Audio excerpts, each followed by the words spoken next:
Bonjour à tous, je m'appelle Philippe et je suis expert en technique de management opérationnel. Aujourd'hui, nous nous retrouvons pour discuter à nouveau sur un autre cas que j'ai reçu durant cette semaine de manager qui a des difficultés à mettre en place ce qu'on appelle les rituels managériaux. Je vous donne rendez-vous tout de suite sur notre vidéo. À très bientôt. Comme vous le savez, nous recevons chaque semaine de nombreuses lettres de managers, et nous les remercions d'ailleurs pour leur confiance, dans lesquelles ils nous parlent des difficultés qu'ils ont à gérer leur équipe au quotidien. Aujourd'hui, nous avons sélectionné la lettre de Bernard. Bernard, qui est manager opérationnel d'une entreprise dans la grande distribution. Bonjour Bernard. Bonjour Figuier, je m'appelle Bernard, je suis manager opérationnel dans la grande distribution. J'ai quelques difficultés à mettre en place tout ce qu'on appelle les rituels managériaux. Toujours en retard dans mes réunions, j'ai du mal à donner du temps à mes collaborateurs et finalement je me rends compte que ça ne fait pas progresser ni moi ni l'équipe. Pourriez-vous m'aider? On va essayer. Bonjour Bernard, nous vous remercions d'avoir choisi Figuier Consulting. Vous savez, cette difficulté que vous avez, c'est pas la première fois que ça arrive et vous n'êtes pas le premier manager à l'avoir. C'est quelque chose qui est relativement qu'on retrouve chez beaucoup de managers. On ne prend pas le temps, on ne prend pas assez le temps pour nos équipiers. Et pourtant, l'homme dans l'équipe devrait être l'épicentre de chacune de nos décisions. Il n'est jamais trop tard pour bien faire. Les rituels managériaux vont vous permettre de structurer votre équipe, de faire passer l'information. Ça va être des choses que vous allez mettre au quotidien, mensuellement, hebdomadairement, ou même sur l'année. Et ces actions vont vous permettre de réussir à passer le message que vous voulez tout en connaissant les différents collaborateurs. C'est nécessaire, c'est indispensable. Les rituels managériaux, ce sont les cordes de la guitare. C'est très important. Le premier rituel que je vais vous proposer de faire, ça va être des briefings quotidiens. Alors, quel est le briefing quotidien? Ça va être un moment, enfin, pour le lancement de la journée, où vous allez parler avec votre collaborateur. Sachez, poser la question, est-ce qu'il va bien déjà? Et ensuite, lancer sa journée. Qu'est-ce que vous attendez de lui aujourd'hui? Qu'est-ce qu'il doit réaliser comme objectif? Quels sont les objectifs qu'il a réalisés la veille? Les briefings quotidiens permettent de déposer le collaborateur sur un objectif et c'est une priorité.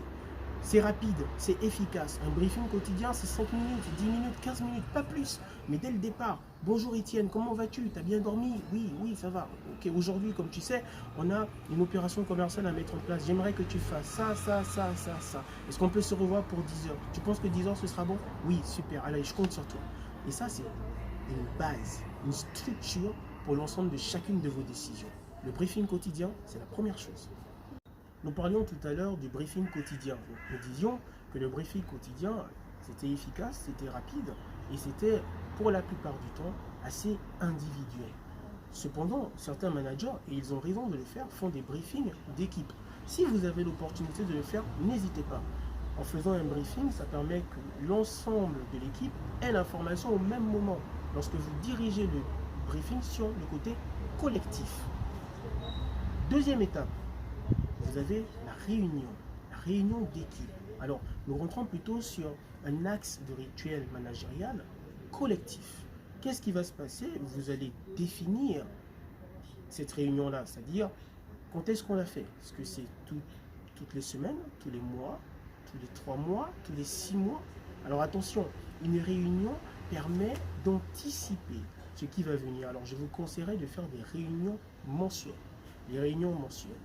Durant ces réunions, vous allez parler de l'activité générale du groupe, des opérations commerciales à venir, des opérations commerciales qui se sont passées, les résultats qu'elles ont eus, les performances de vente qui ont été réalisées et aussi toutes les difficultés que vous avez eues.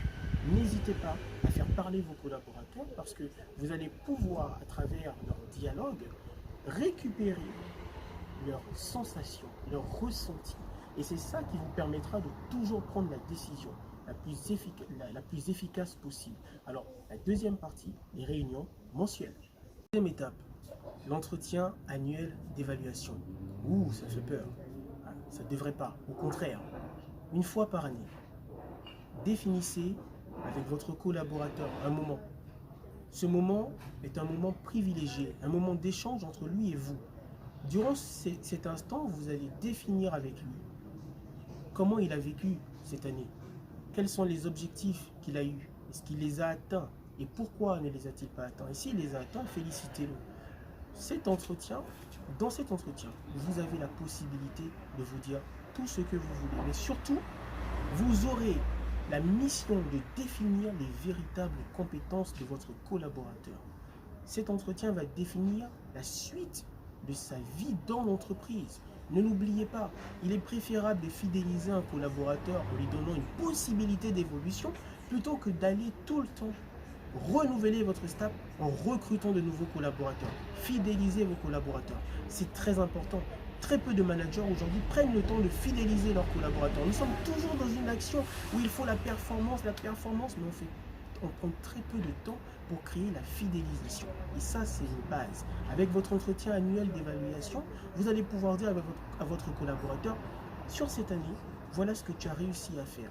Et il vous dira, sur cette année, voilà ce que j'ai réussi à faire. Confrontez les deux. Peut-être que lui, il se voit comme ça, que vous le voyez comme ça. Peut-être que vous le voyez comme ça et il se voit comme ça. Remettez le curseur où il doit être. C'est votre rôle de manager. À travers cet entretien, vous allez pouvoir donner un véritable objectif à sa présence dans votre équipe. Et ça, c'est une priorité.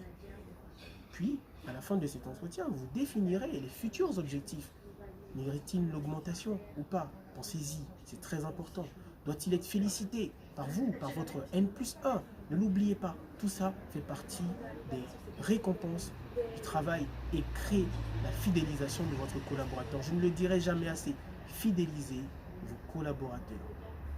Et pour finir, alors on aurait pu mettre cette étape au début parce que je pense que les rituels managériaux réellement s'adaptent en fonction de la personne.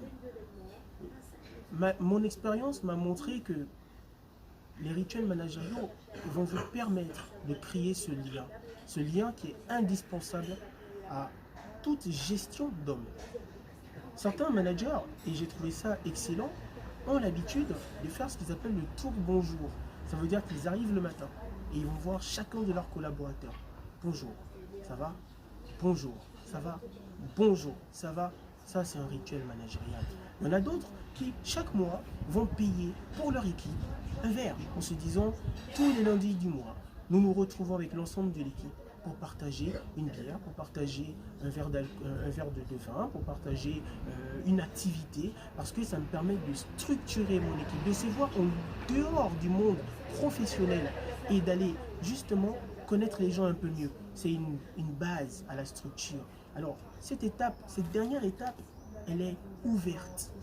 Les rituels managériaux peuvent être adaptés, peuvent être mis en avant, peuvent être créés aussi par vous. N'hésitez pas, n'ayez pas peur d'aller voir les autres. Parce que en allant les voir, en allant voir votre équipe, vous saurez dans quel état ils sont. Vous saurez quoi leur dire, à quel moment.